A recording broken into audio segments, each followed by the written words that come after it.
Hello friend, এসে গেছি ইতিহাস বিদ্যার্থী টিউটোরিয়াল চ্যানেলে। আজ আমি দ্বাদশ শ্রেণীর ইতিহাসের দ্বিতীয় অধ্যায়ের একটা কোশ্চেন নিয়ে আলোচনা করব। আলোচনা শুরু করার আগে বলে রাখি, তোমরা চ্যানেলটা অবশ্যই সাবস্ক্রাইব করো এবং নোটিফিকেশন বেলটা অন করে দিও। ভালো লাগলে লাইক, শেয়ার, কমেন্ট করো এবং ভিডিও শেষে তোমরা নোটটা দেখতে পাবে, চাইলে সেটা স্ক্রিনশট মেরে নিতে পারো।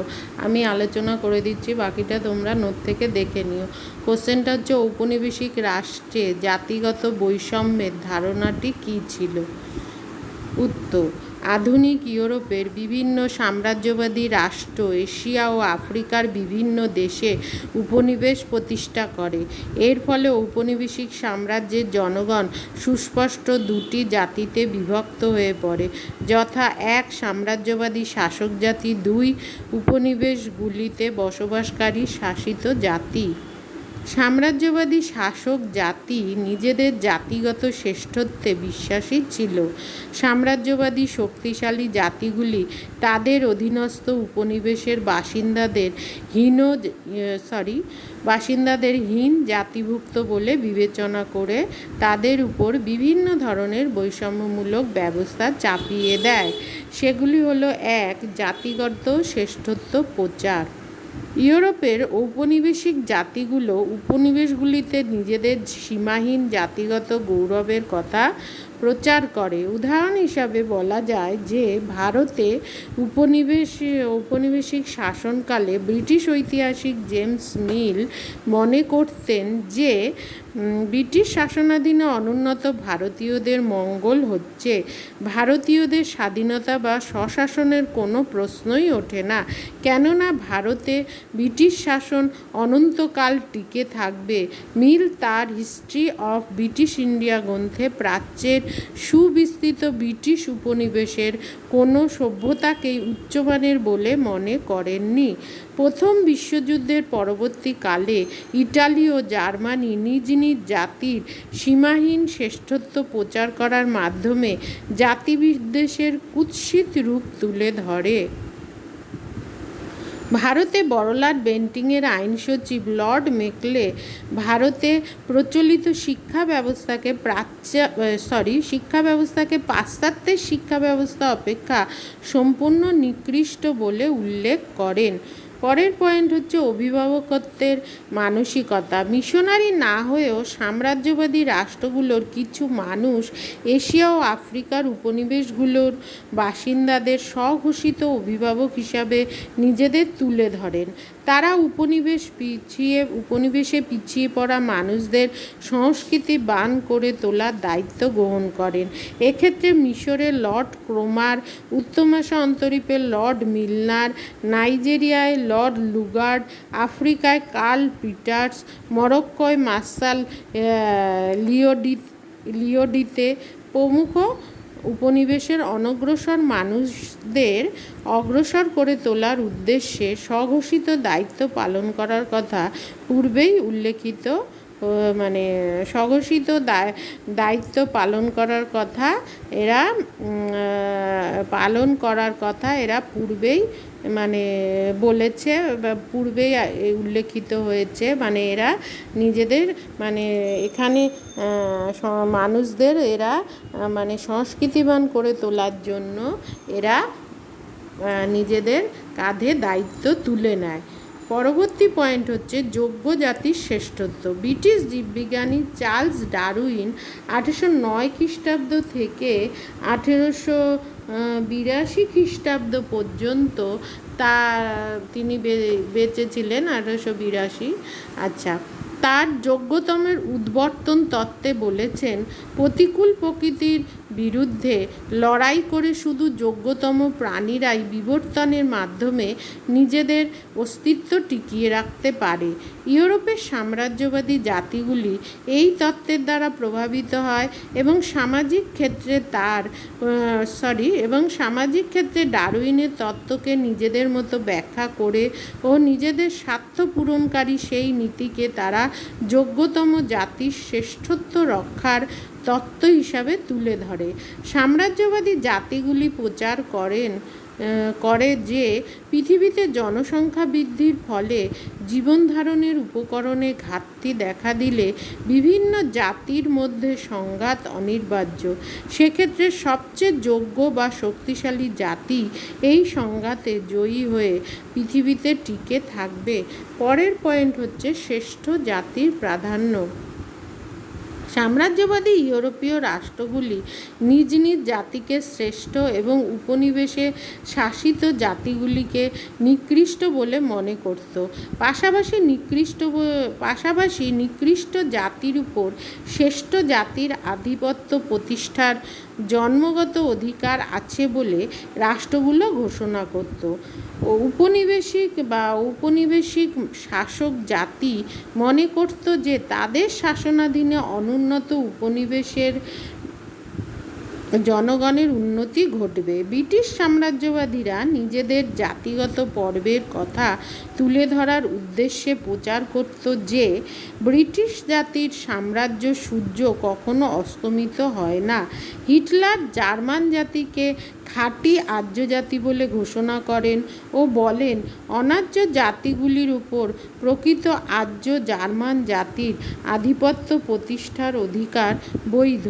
পরের পয়েন্ট শ্বেতাঙ্গদের উন্নাসিকতা। ইউরোপের সাম্রাজ্যবাদী জাতিগুলি বদ্ধমূল ধারণা ছিল যে কৃষ্ণাঙ্গ জাতির চেয়ে শ্বেতাঙ্গ জাতির মানুষ অনেক বেশি উন্নত সভ্যতার অধিকারী। এশিয়া ও আফ্রিকার মানুষ কখনো শ্বেতাঙ্গদের সমকক্ষ হতে পারে না। সাম্রাজ্যবাদী নীতির মাধ্যমেও তাদের উন্নত সভ্যতার রূপটি প্রকাশিত হয় বলে শ্বেতাঙ্গরা মনে করত। জনৈক ফরাসি লগ্নিকারক জুলে ফেরি বলেছিলেন যে উন্নত জাতির এক প্রকার অধিকার আছে, কারণ তাদের একটি কর্তব্য আছে। তাদের কর্তব্য হলো পিছিয়ে পড়া জাতিকে সভ্য করে তোলা। পরের পয়েন্ট জাতিগত ব্যবধান। উপনিবেশগুলিতে ঔপনিবেশিক শাসক জাতি এবং উপনিবেশের শাসিত জাতির মধ্যে মর্যাদাগত ব্যবধান সহজেই চোখে পড়ে।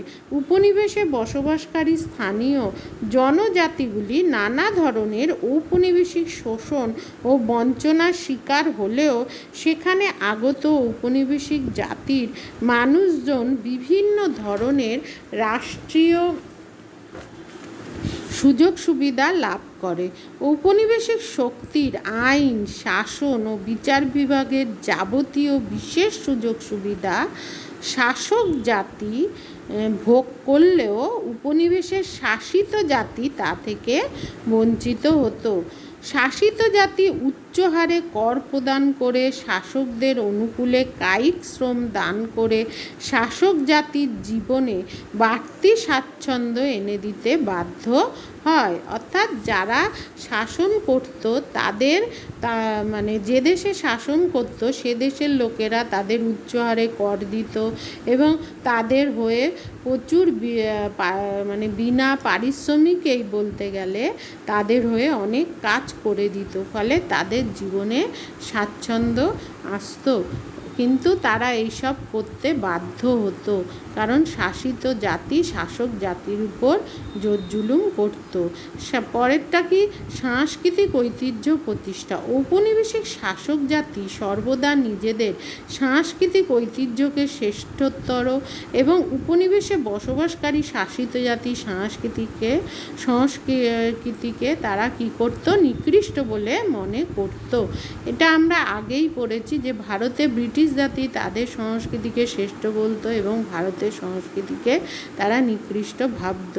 যাই হোক, ভারতে ব্রিটিশ আইন সচিব লর্ড মেকলে প্রাচ্যের সভ্যতাকে সরাসরি দুর্নীতি, অপবিত্র ও নির্বুদ্ধিতা বলে অভিহিত করেন। লর্ড কর্নওয়ালিসও ভারতীয়দের দুর্নীতিগ্রস্ত বলে মনে করতেন। শাসক জাতি নিজেদের সাংস্কৃতিক ঐতিহ্যের শ্রেষ্ঠত্ব তুলে ধরে তা উপনিবেশের শাসিত জনসমাজের উপর চাপিয়ে দেয়। ব্রিটিশ সরকার ভারতের সুপ্রাচীন শিক্ষা ব্যবস্থাকে অত্যন্ত নিম্নমানের বলে নিন্দা করে, অর্থাৎ সংস্কৃত ভাষায় যে শিক্ষা সেটাকে অত্যন্ত নিম্নমানের বলে নিন্দা করে এদেশে নিজেদের ইংরেজি ভাষা ও পাশ্চাত্য শিক্ষা ব্যবস্থা চালু করে। পরেরটা বিকৃত জাতীয়তাবাদ। পুঁজিবাদের বিকাশের সঙ্গে জাতীয়তাবাদের উদ্ভবের ধারণাটি সম্পর্কযুক্ত। ঊনবিংশ শতকের শেষ এবং বিংশ শতকের প্রথমার্ধে ইউরোপের বিভিন্ন সাম্রাজ্যবাদী রাষ্ট্রে বিকৃত উগ্র জাতীয়তাবাদের প্রসার ঘটে।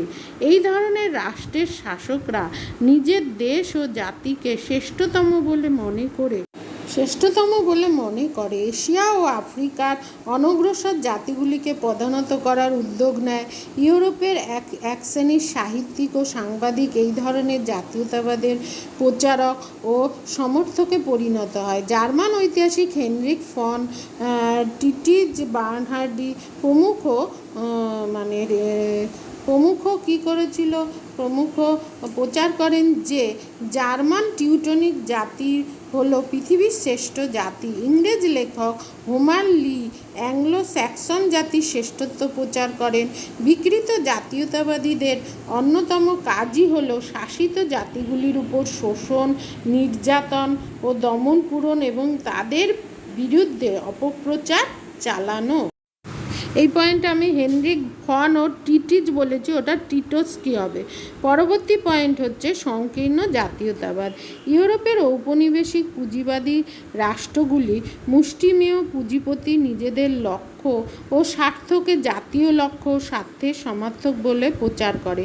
এইরূপ জাতীয়তাবাদ সংকীর্ণ জাতীয়তাবাদ নামে পরিচিত। এইরূপ পুঁজিপতিরা পরিকল্পিতভাবে সাধারণ মানুষের মধ্যে অন্ধ দেশপ্রেম ও সংকীর্ণ আত্মগৌরবের কথা প্রচার করে। ইউরোপের ইংল্যান্ড, ফ্রান্স, জার্মানি প্রভৃতি রাষ্ট্রগুলির সাধারণ মানুষ এইরূপ সংকীর্ণ আদর্শের দ্বারা প্রভাবিত হয়ে একদা সেসব রাষ্ট্রের সাম্রাজ্যবাদ ও ঔপনিবেশিক শাসনের প্রসারকে সমর্থন করেছিল। সবশেষে বলা যায়, ঔপনিবেশিক যুগের একটি বিকৃত মনস্তাত্ত্বিক ধারণা হলো জাতি বৈষম্য। সংকীর্ণতা, বৈষম্য, দমনপীড়ন, এমনকি হত্যাকাণ্ডকেও বৈধতা দানের চেষ্টা করা হতো এই জাতি বৈষম্য নীতির মাধ্যমে। তাহলে পারলে তোমরা এটা পড়ো। আজ আসি, দেখা হচ্ছে পরবর্তী ভিডিওতে। Take care, bye. ভালো থেকো, সাবধানে থেকো এবং অবশ্যই চ্যানেলটা সাবস্ক্রাইব করো। ভালো লাগলে লাইক, শেয়ার, কমেন্ট করো এবং নোটিফিকেশান বেলটা অন করে দিও। ভিডিও শেষে তোমরা নোটটা দেখতে পাবে, চাইলে সেই নোটটা স্ক্রিনশট মেরে নিতে পারো। ভিডিও শেষে তোমরা এই যে নোটটা দেখতে পাচ্ছ, চাইলে তোমরা এই নোটটা স্ক্রিনশট মেরে নিতে পারো। তাহলে দেখা হচ্ছে পরবর্তী ভিডিওতে। অবশ্যই চ্যানেলটা সাবস্ক্রাইব করো। আজ আসি, ভালো থেকো, সাবধানে থেকো।